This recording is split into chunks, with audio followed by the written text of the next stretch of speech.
So, we are here to discuss about firms in the global economy, export decision, outsourcing, and multinational enterprises. These are the learning objectives: introduction of internal economy subscale, monopolistic competition in trade, the significance of intra-industry trade, firms' response to trade, winners, losers, and outsourcing, history of outsourcing and reasons why firms engage in it, concept of multinational enterprises and various types, management orientation of multinational enterprises, measuring the extent of multinational enterprise internationalization, and the disadvantage and advantage of multinational enterprises. Hi, I'm Cristovian Colin Villasana, and I'm currently taking the Bachelor of Science and Business Administration major in Business Economics. So, I am here to discuss what is internal economies of scale. So, there are two types of economies of scale. There are internal economies of scale and external economies of scale. Internal economies of scale occurs when the cost per unit of output depends on the size of a firm, while the external economies of scale occurs when cost per unit of output depends on the size of the industry. So, when the economies of scale exist, large firms may be more efficient than small firms, and the industry may consist of monopoly or a few large firms. Production may be imperfectly competitive in the sense that excess or monopoly profits are captured by large firms. Internal economies of scale result when large firms have a cost advantage over small firms, causing the industry to become uncompetitive. So, let's talk about monopolistic competition and trade. There are four types of monopolistic competition and trade. First, perfect competition. Perfect competition has a freedom to entry, exit, while perfect competition gives homogeneous goods or perfect information, but perfect competition gains normal profit. The next one is monopoly, or it's called imperfect competition. Monopoly experiencing barriers to entry.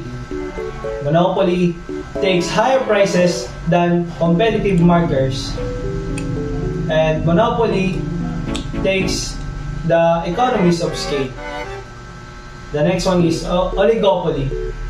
Oligopoly has some barriers to entry, and also it interdependence of firms, and oligopoly has a few large firms to dominate markets.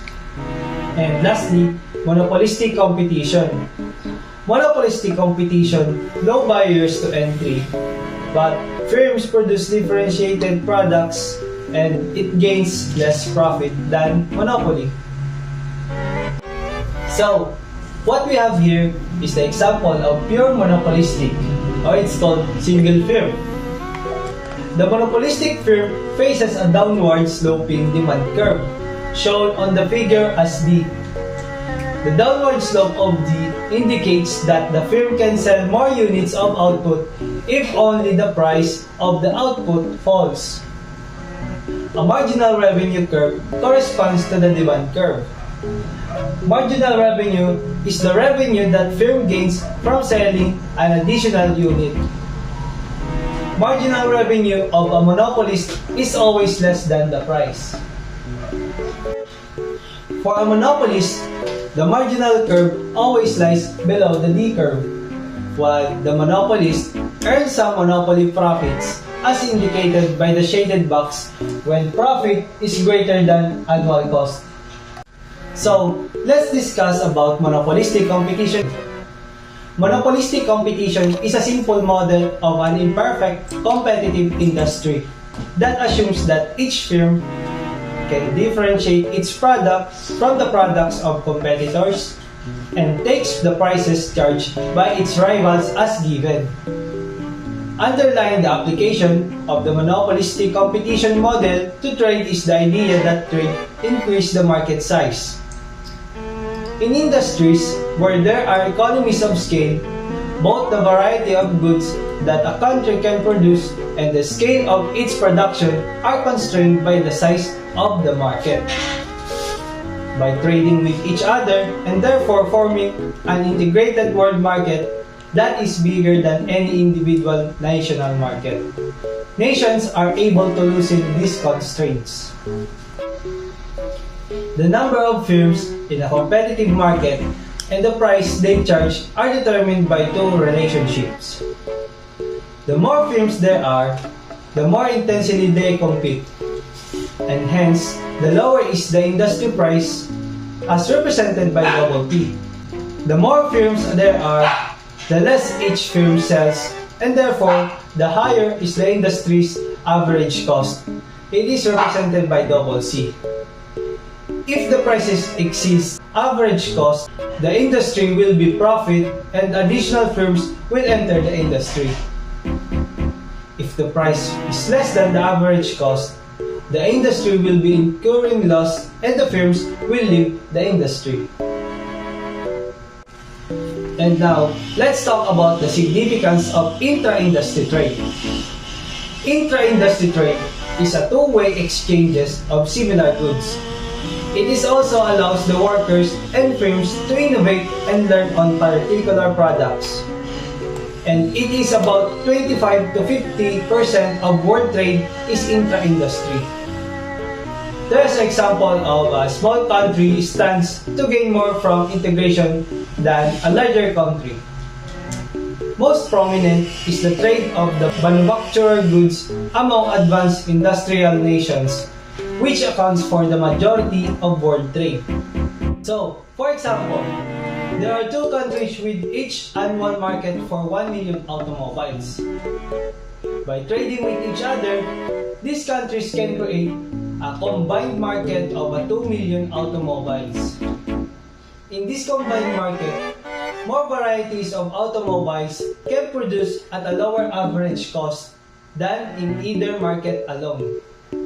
Simultaneously increase in the number of firms, which leads to increased variety of goods, have made the price falls. Hi, I'm Dan Robert Sabanes, and I'm currently taking Bachelor of Science in Business Administration, major in Business Economics. And I am here to discuss the firm's responses to trade, winners, losers, and outsourcing. The increase in competition tends to hurt the worst performing firms that force them to exit.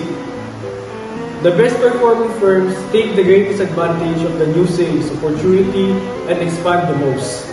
When the better performing firms expand, the worst performing firms contract or exit. But overall, the industry performance improves. Lastly, trade and economic integration can have a direct impact on industry performance.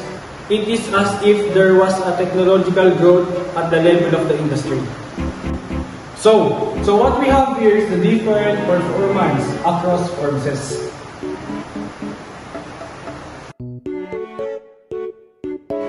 While this graph shows the economic integration of winners and losers.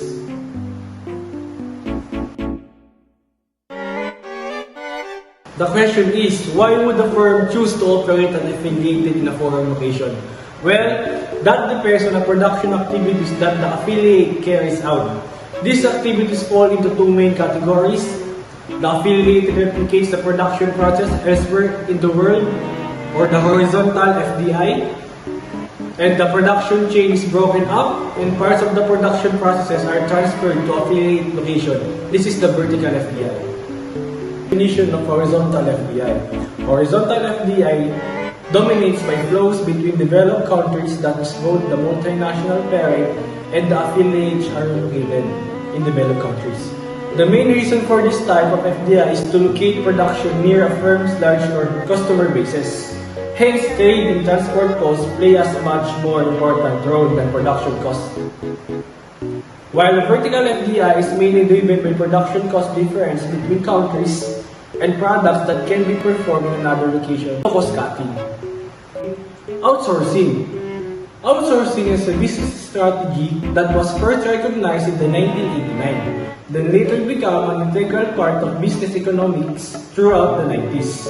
The practice of outsourcing draws some considerable controversies in many countries. Why? Because those who oppose this practice stated that this strategy has caused the loss of domestic jobs, particularly in manufacturing sector.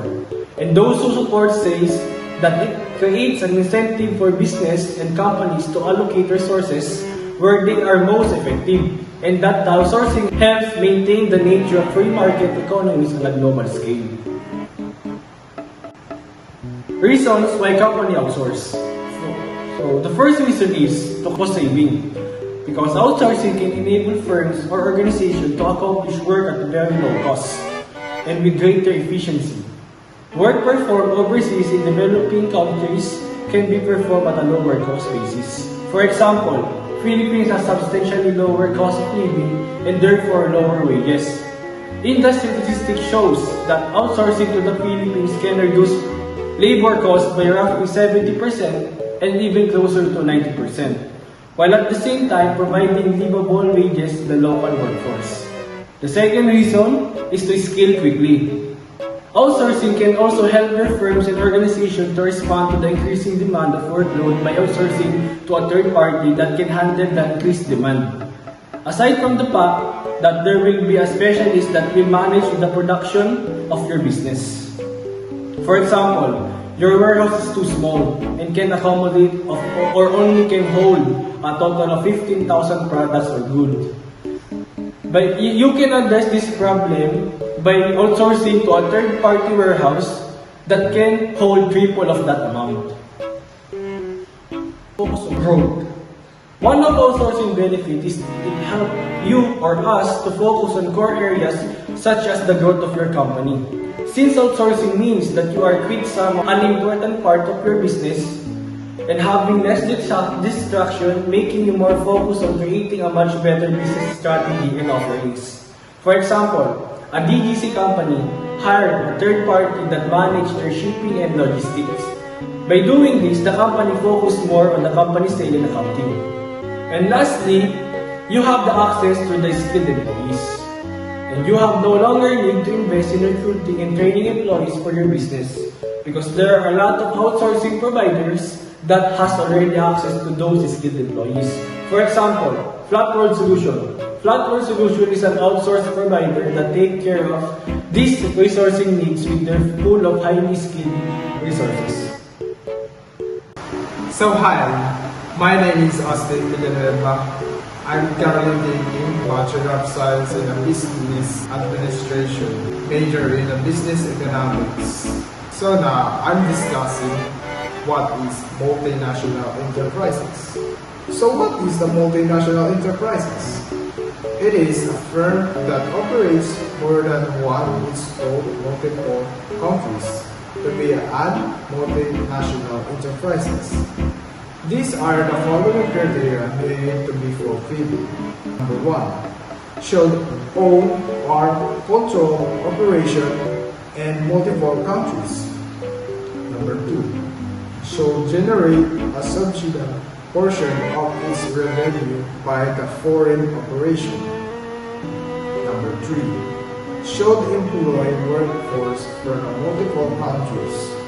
And lastly, should have a strategic management perspective and a vision multinational operation.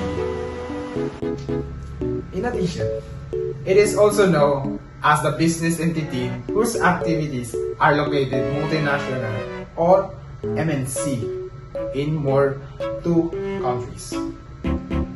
It is defined as the one that operates subsidiaries, branches or affiliates located in foreign countries, such as a company have an office or factories in different countries, and they usually have centralized head office that the management coordination globally. The transnationals are usually managed from the global perspective rather than from the perspective of any single countries.